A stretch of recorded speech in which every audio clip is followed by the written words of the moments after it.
Dereta, dereta, dereta. Stop, stop, stop. Okay, okay. Hop, hop, hop, hop, hop, hop, hop. No le mueva. Asparagus. Hey guys, what's up? It's Stephanie and welcome back to my channel. So in the video today, I'm going to be talking about how do I pay for PA school. So it was one of the questions that was addressed from one of my subscribers. Was how do you pay for PA school? Is PA school expensive? Etc. So I will be addressing this question in the video. So before I applied to PA school, I did not have any undergraduate loans, thankfully. I was able to pay out of pocket. That's why I ensured to attend community colleges, which were a lot more inexpensive than university. I only attended university once I completed my associate's degree. So I was able to save a lot of money. And to be honest, most of the schools that I applied to did not care whether I did college, community college for my associate's degree. Now, some of the prerequisites, they did require you to take it at a university level, but mostly they did not care if I had completed my associates in a community college. So for those of you who are interested in attending to PA school and are worried about the cost, I really recommend community college for your associate's degree, like your basics like English, math, etc. And then your prerequisite classes to take them at a university level. That way you're saving money, and that's what I was able to do. So when I applied to PA school, I had no loans whatsoever, thankfully. Comparison to some of my classmates, I know some of them that attended Ivy League universities, so they're in debt before they apply to PA school, and then on top of that they're adding more. So thankfully I'm not in that situation. So when I applied to PA school, you sign up for financial aid. So through financial aid, they will assign you a loan officer. So there's different types of loan companies. My loan company is called Mohela, M-O-H-E-L-A. Sorry, Mohela, that's what it's called. And they are my loan company for the PA program, and they're responsible for lending me money for the program. Now, before you apply to PA school, you have to fill out the financial aid. You have to go to the financialaid.org, and they ask you all these questions. So they ask you whether, if you live with your parents, how much your parents make and how much you've made. So you have to enter your tax information. If you're married, you have to put your spouse's information and your information.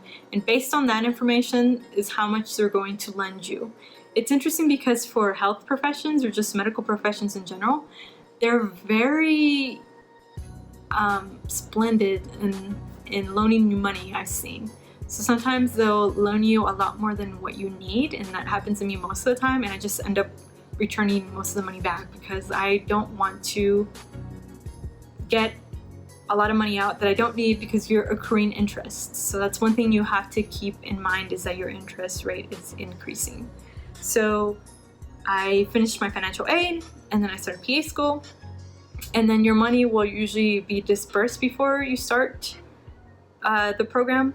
And when you are, like, usually in the first week, the school has a deadline for you to pay for your classes. So depending on how many classes you take that semester is how much you're going to be paying. So I remember for my fall semester, I took 17 hours. I think it was about $4,700, which honestly, I don't think it's that bad at all for a university program where I'm taking higher level courses for a health profession like PA school. I actually don't think it's that bad, because when I was taking classes at Texas A&M University in San Antonio, I was paying around $4,000. So I mean, $700 more for a few more hours, and you're going to school for a profession that you know you're definitely going to have a job once you graduate. I really think it's not bad at all. So that's just my program. This is University of Texas, Rio Grande Valley, UTRGV. This is just my program. Now, the price can vary depending on the program you apply to. So that's another point I want to bring in, is that before you apply to PA school, make sure you research the school. I can't say this enough over and over again. Make sure you research the school to see what prerequisites they require, and most importantly, to see how much the university is. Some of the schools that I was looking for, researching before I applied to PA school, I ended up not applying to because the price and the tuition was just ridiculous. One of the schools that I was interested in applying to, which was in California, because I really like California, I wanted to live in California, was about $100,000 just for the 2 years of the PA program. And I was just like, that's ridiculous, because on top of that you have to pay also housing, and housing in California is not cheap in comparison to Texas where I live, where it's very cheap.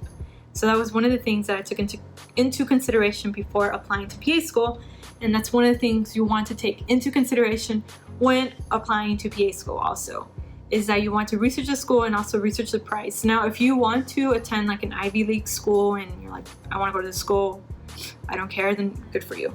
But for me, I wanted to save money. I'm all about saving money.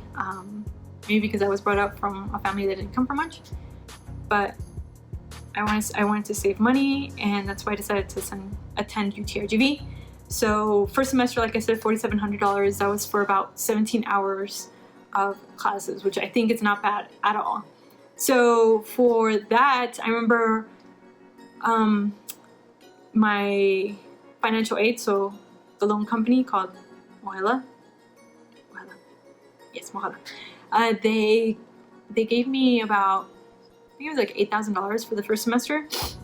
So $4,700 of the $8,000 covered my tuition, and then I had money left over. But I ended up giving back, I think I only kept like $1,000, and then I ended up giving everything else back because I just felt like I didn't need it. And like I said, your accruing interest rate, I think mine's at a 6 point something, and this is for my loan, and it's at a 6 point something interest rate. So that's pretty high for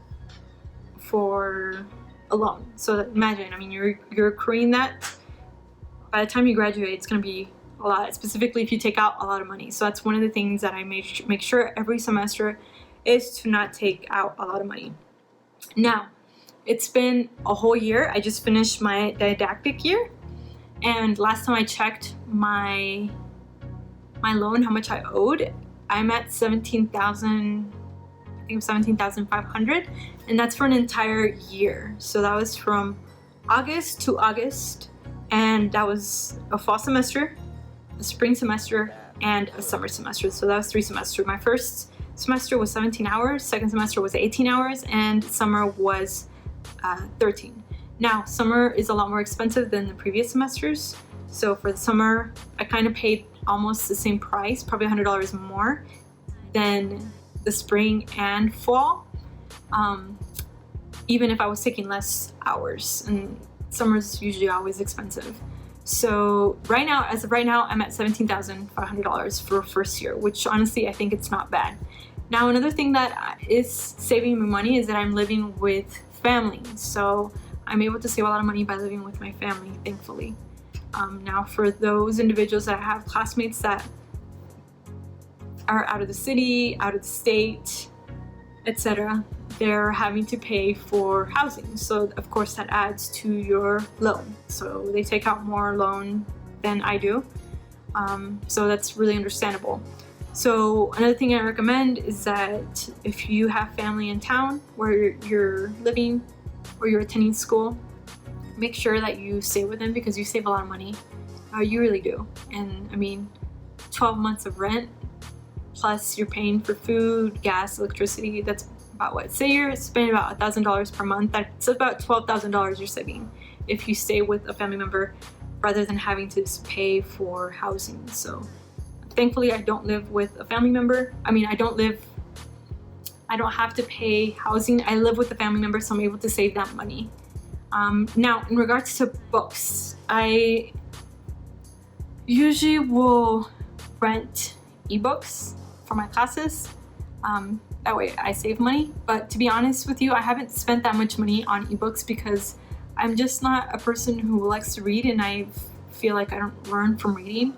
So PowerPoints and videos have really sufficed for me. What I have spent on are subscriptions. So I ended up buying my Picmonic, which is basically a subscription that helps you memorize things. So this really helped me for my pharmacology class. I did a review on this in one of my videos if you're interested in purchasing it. I think I paid like $250 or $200, I don't remember. That was for a 1-year subscription. I also bought the Osmosis subscription, which I really recommend. They have free videos on YouTube, but if you want the full subscription that has questions, flashcards, and a lot more videos, it's about, I think I paid that one for, it was $200 for 2 years, which is not bad at all.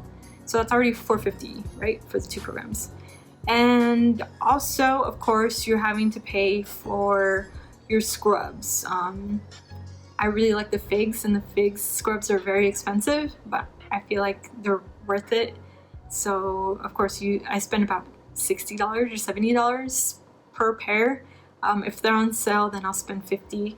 I feel, even though I'm a very cheap person, I feel like nice scrubs that you don't have to iron and that you look good in are worth it. So this is why I'm willing to spend that much on figs. So of course I spent money on that, so that's gonna add for the year. And then of course gas, driving back and forth.